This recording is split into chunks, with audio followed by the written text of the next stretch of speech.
बिस्मिल्लाहिर्रहमानिर्रहीम। अस्सलामु अलैकुम। नाज़रीन, दीनी मिसाल में खुश आमदीद कहता हूँ।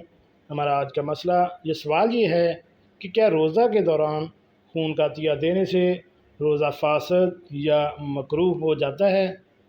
तो चलिए नाज़रीन, चलते हैं इस मसले के जवाबात की जानिब। नाज़रीन, इस सवाल का जवाब ये है कि रोज़ा के दौरान अगर किसी मरीज़ को खून देने की ज़रूरत हो तो खून देना जायज़ है, इससे रोज़ा फासद नहीं होता।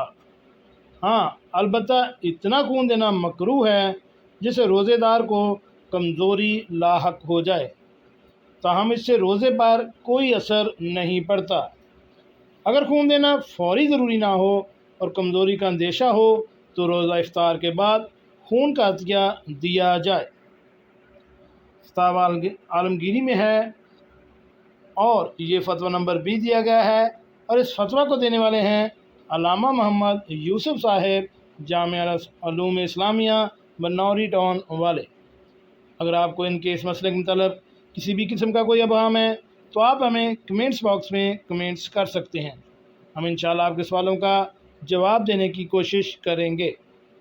और ऐसी मालूमाती वीडियो हासिल करने के लिए मेरे इस चैनल दीनी मसाइल को